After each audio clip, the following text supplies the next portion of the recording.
In a world where noise was the currency of existence, silence was a treasure few could afford.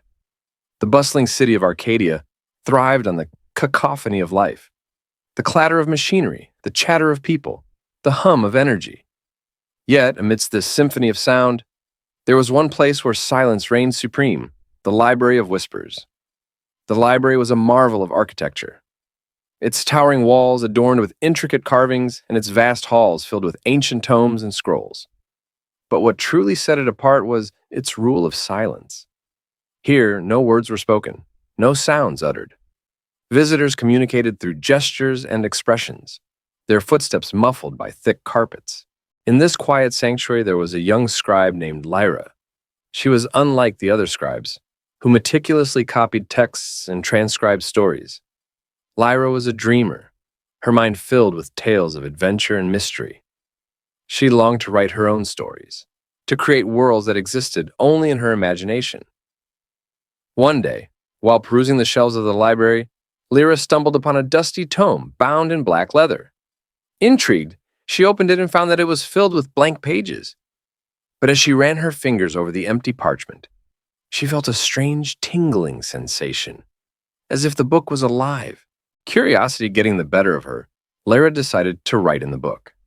She dipped her quill in ink and began to write a story of a world where silence was the greatest power of all. As she wrote, the words seemed to come alive on the page, forming vivid images and scenes. But as the story unfolded, Lyra began to notice strange things happening around her. The normally bustling city grew quiet, as if the sounds of life had been muted. People spoke in hushed tones, their voices barely audible. Even the machines seemed to hum softly, as if in reverence to the silence. At first, Lyra was exhilarated by the power of her words, but as the silence spread, she began to fear the consequences of her actions.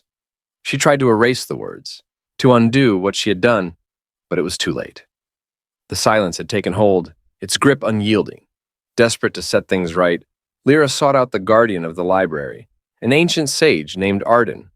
She told him what had happened, hoping he would know how to reverse the silence. But Arden only smiled sadly and shook his head. "The power of words is great, young Lyra," he said, "but the power of silence is greater still. Once unleashed, it cannot be undone."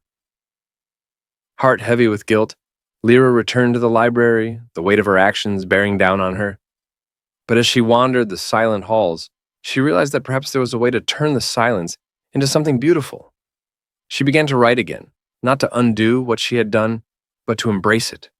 She wrote of a world where silence was not a curse, but a gift, where people listened more than they spoke and understood more than they judged. And as she wrote, she felt a change in the air. The silence no longer felt oppressive, but peaceful. It was a silence that spoke volumes, a silence that brought people together rather than driving them apart. When she finally set down her quill, Lyra knew that she had found her purpose. She would be the scribe of silence, the keeper of stories untold.